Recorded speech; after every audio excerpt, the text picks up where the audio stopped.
falta de firmeza, de pulso. Eu posso falar muitas coisas, pero me falta pulso para tomar decisões. Todo va a como sea, da forma que sea. Às vezes não gosto. Va a passar, todo passa. Eu acho que essa falta de firmeza, de pulso, o sea, concluyendo, es su principal problema. Ahora, falta de pulso, ¿para qué?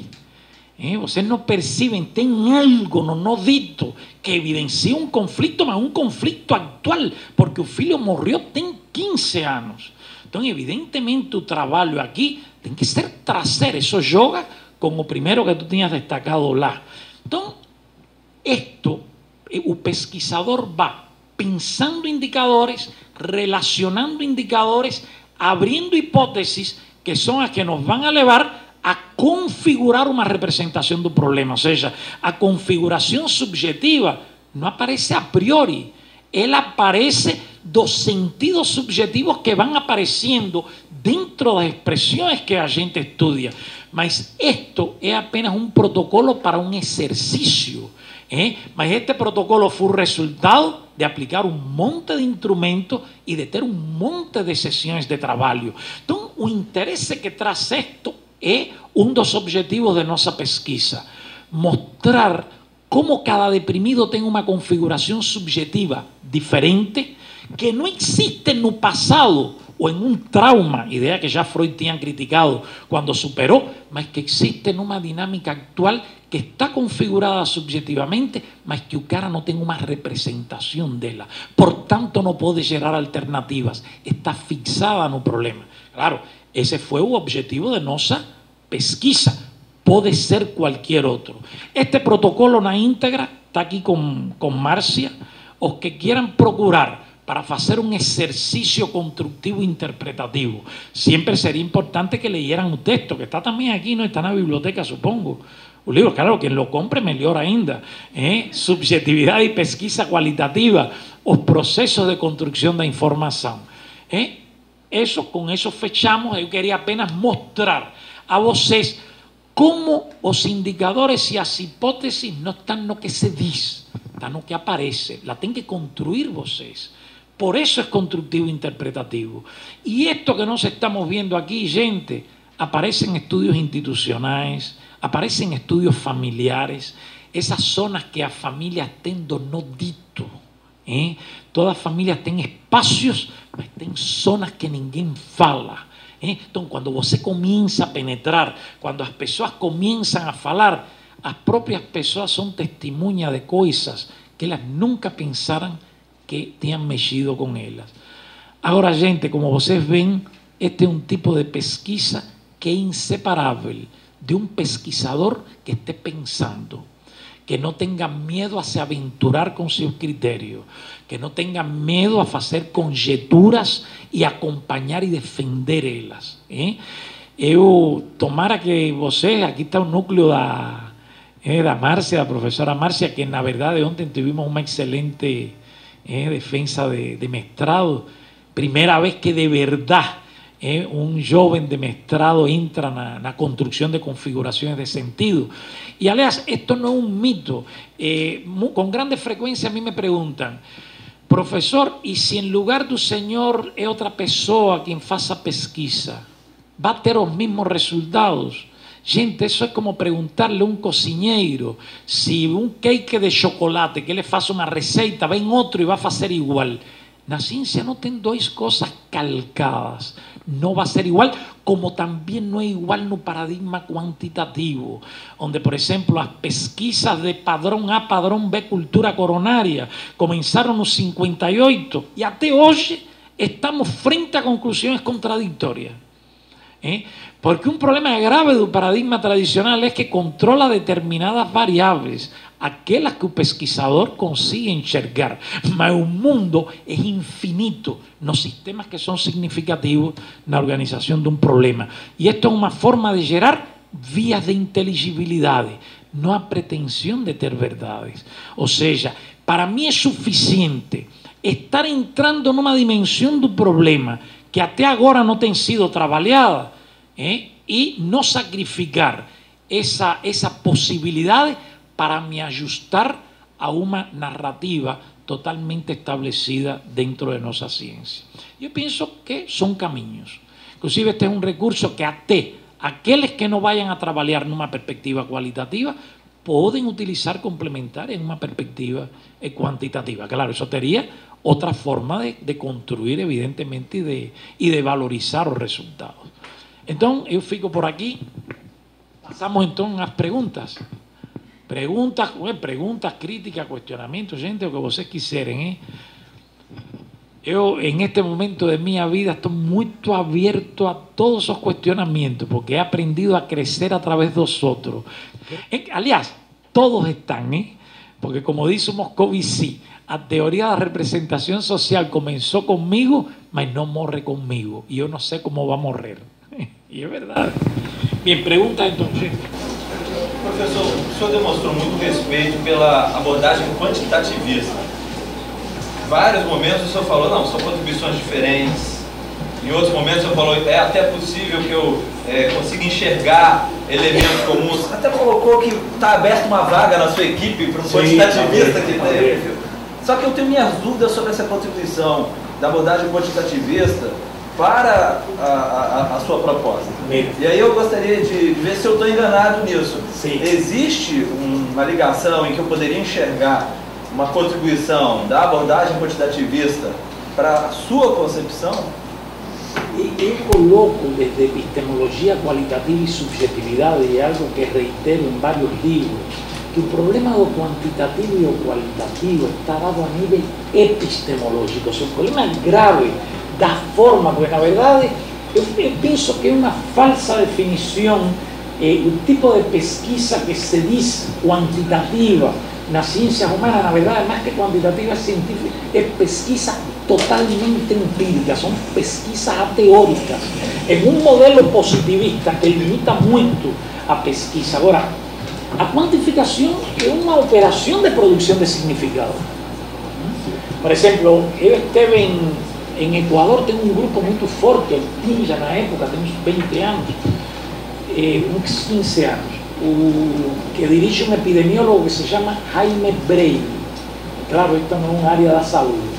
E aí tem um psiquiatra que pegou 40 completamentos de frases de um grupo que ele fez em mulheres com transtornos da indústria textil. E ele me enviou um processamento que ele fez quantitativo, que me permitió enxergar una cantidad de cosas que yo no teria enxergado neste procedimiento más singular que eu tendo a empregar. Porque comprende que cuando tú trabalhas no nivel individual, en un caso singular, tus hipótesis se van alimentando dos sistemas de información diversos que pueden estar en un caso, pueden estar en un conjunto de casos, mas siempre ten referentes concretos. Cuando tú eres capaz de abstraer y hacer determinados procesos de cuantificación sofisticados, te aparecen otros significados que tú, cuando estás trabajando pessoa a pessoa o grupos, pero dentro do percurso de tu construcción hipotética, se te pueden escapar. Yo pienso que ese es un grande dilema da ciencia. A ciencia siempre tem cosas que se escapan. A gente luta por ter a maior quantidade de fuentes para que se escapen menos coisas, para ter maior disponibilidade em tu disposição constructiva. E então eu vejo para mim o quantitativo um sistema de significado. Eu não vou a concluir pelo que ele me dá. Agora ele me vai alertar sobre coisas que entram no jogo interpretativo das outras fontes. É mais uma fonte. Agora, o que eu nunca veria é um pastiche, uma unidade que partiendo de cuestiones epistemológicas diferentes possam ter uma compatibilidade metodológica, porque não tem como. Aí é o contrário, com grande frequência se dá um tipo de pesquisa qualitativa que é uma pesquisa totalmente positivista. Compreende que tem os mesmos problemas que a pesquisa quantitativa desenvolvida sobre esos princípios. Portanto, o problema não é quantitativo ou qualitativo, o problema é que bases epistemológicas são assumidas. Isso é o que eu penso hoje, não? O fato de se envolver com a pesquisa, você estava envolvo com as pessoas, né, com os sujeitos da pesquisa, vou me ambientando para obter mais informações. O que eu diria se alguém me questionasse, mas você não está se envolvendo muito? E aquele distanciamento que um positivista, um funcionalista poderia falar? Eso que tú no tienes cómo no te envolver. Porque até o distanciamiento positivista es una forma de envolvimiento. ¿Comprende? Inclusive fue un cara de una tradición totalmente positivista, Donald Campbell, un dos primeros que faló que nos procesos humanos a neutralidad era imposible. Porque una vez que entramos en contacto, ya o te crees simpatía, o te lembré algo que no gustaste, o un gesto mío te fue inadecuado, no ten como. Entonces, o melhor es conquistar o espacio. Porque una vez que tú llegas a dialogicidades, a comunicación funciona. Ahora, el grave problema del positivismo es que ele no gera diálogo, es como si otro fuera un objeto que responde. Entonces, esa objetualización do otro no campo da pesquisa, para mí es un recorte muy ruim. Compreende? No tem que, como eu falei, você não se tem que defender com isso. Olha, o problema é que, mesmo através de minhas. Você quer coisa mais subjetiva que uma teoria? E todo mundo olha para um resultado e para acompanhar um processo de construção por um lente teórico, que é uma produção totalmente subjetiva. Portanto, nós não temos como fugir. Eu diria que essa preocupação, a presença da nossa subjetividade na produção do conhecimento, é uma condição humana do saber. É uma condição humana do saber. Só que lembra que nós temos tido aspirações hegemônicas a vida toda. Hemos sido totalmente antropocêntricos. Lembra que primeiro éramos o centro do universo. Depois o sistema solar era ao redor da Terra. Depois o homem era imagem e semelhança de Deus.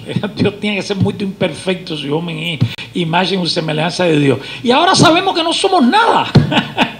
Que somos uma poeira no espaço. Então, penso que a própria reivindicação da complexidade do universo e da complexidade da vida nos traz uma renovação no pensamento. E eu penso que isso está alimentando muitas das críticas epistemológicas a essa concepção de ciência tão centrada na razão humana e no caráter absoluto da razão. Que, como eu falava, começa com Kant, esse limite da razão. Porque Piaget é muito kantiano em esse sentido. Bico, enfim.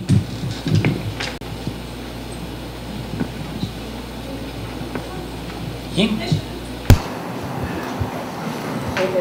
Fernando, você traz os aportes novos aí na teoria da subjetividade. Um deles, eu acho que talvez o mais importante, o mais novo, seja a questão da emoção, né? Eu li o livro e tal, e estou tendo assim, dificuldade em como aproveitar esse aporte, né, para utilizar ele na minha pesquisa prática, quando eu estiver trabalhando lá com os indicadores, com os indutores e tal. Você teria alguma coisa assim? Olha, quando tu trabalhas o processo de construção de informação, tua emocionalidade não vês ela pura. Tu só apenas vês a emocionalidade, por exemplo, em algumas pesquisas que te permitem registro do comportamento emocional na narração. Agora, a emoção está contida no tom da própria narração. Por exemplo, aqui quando estávamos falando, tu não tem que ver a pessoa para tu falar, puta, tem emocionalidade envolvida no relato da mãe. A diferença em extensão, o tipo de força do relato. Então, tem indicadores no próprio processo de construção que são precisamente os indicadores que te permitem abrir uma hipótese de sentido subjetivo subjacente a esse tipo de expressão. Evidentemente que nós, nas ciências do homem, temos que procurar a emoção não apenas em sua forma pura, mas como a emoção modela os processos de expressão, inclusive a própria linguagem. Então, quando tu fazes uma análise diferenciada, que eres capaz de mapear o que eu chamo envolvimento de sentido em um sistema de expressão, aí está contida a emocionalidade. E essa emocionalidade se dá por um conjunto de elementos dessa própria expressão.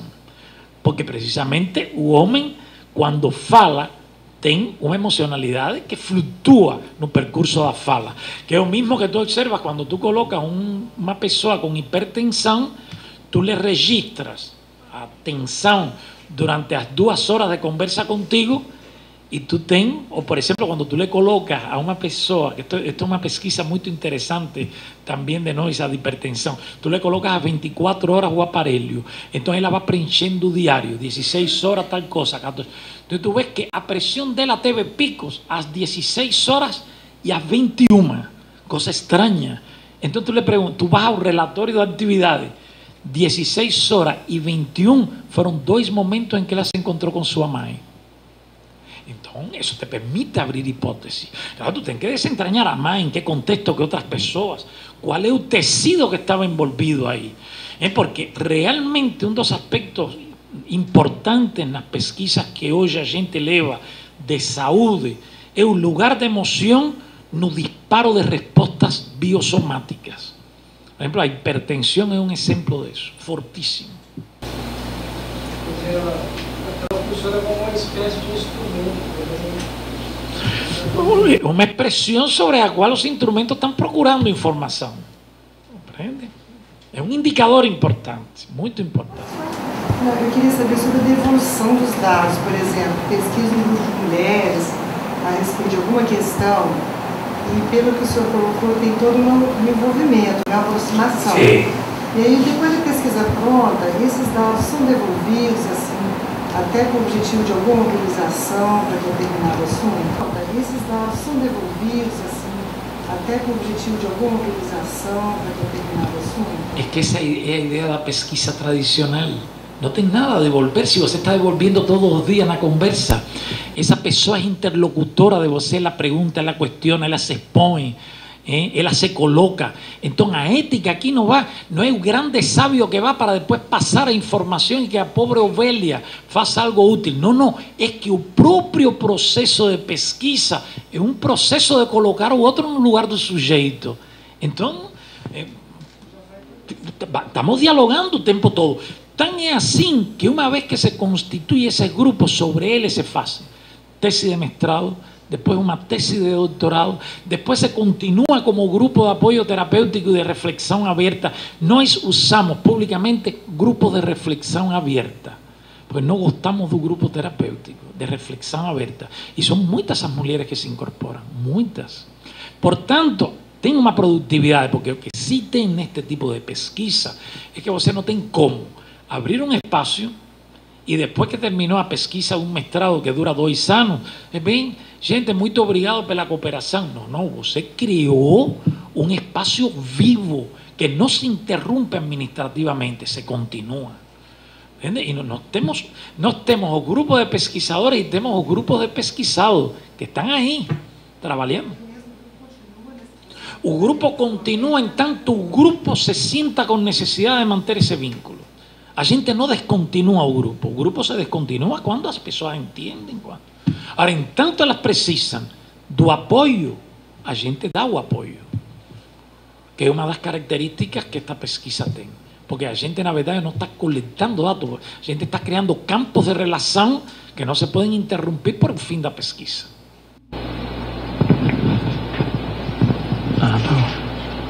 Professor,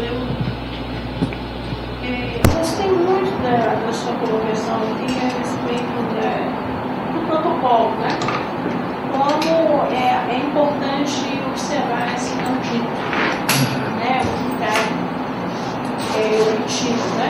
De alguma maneira, quando você começa a apresentar a questão da metodologia, você faz uma relação aqui, que é a ideia de que a clínica freudiana seria de alguma forma. Mas eu estava pensando aqui, por exemplo, do ponto de vista das orientações. Quando você está orientando uma pessoa, né, você orienta no sentido de que vamos fazer esse tipo de avaliação dos graus, etc., tentando ver onde, assim, fazendo uma espécie de psicanálise. Agora tem as omissões, os bloqueios do próprio orientante. Porque muitas vezes você percebe assim, tem conjuntos de dados, né? É que ele está gritando para a pessoa: olha o que está acontecendo aqui, você está enxergando, e o seu orientante não está enxergando. Tá? Ele tem um bloqueio com aquilo, às vezes assim, o objeto de pesquisa ele é super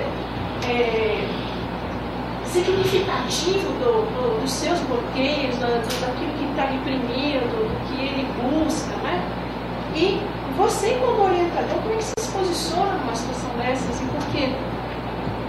Você quer de alguma forma encurtar o caminho, né? Mas, por outro lado, também é um percurso que essa pessoa tem que fazer.